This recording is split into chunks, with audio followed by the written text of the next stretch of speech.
ఎన్నికల సమయంలో ఓటర్లను ఆకర్షించేందుకు నేతలు చేసే ఫీట్లు అన్నీ ఇన్ని కావు. షాపులోకి వెళ్లి టీ పెడతారు, దోశలు కూడా పోస్తారు. ఒక్కొక్కరు ఒక్కో స్టైల్లో క్యాంపెయిన్ చేస్తూ ఉంటారు. అయితే బెంగాల్లో బీజేపీ ఎంపీ ఖగేన్ ముర్ము చేసిన పని మాత్రం విమర్శలకు దారితీసింది.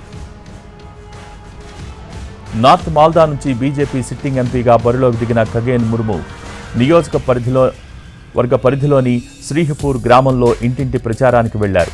అక్కడ ఆయన ఓ మహిళ చెంపపై టక్కున ముద్దు పెట్టేశారు.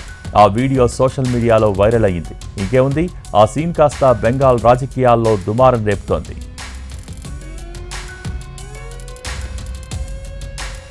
బీజేపీని టార్గెట్ చేస్తూ టీఎంసీ నేతలు విమర్శలు చేస్తున్నారు. మహిళలకు బీజేపీ ఇచ్చే గౌరవం ఇదేనా అంటూ ఫైర్ అయ్యారు.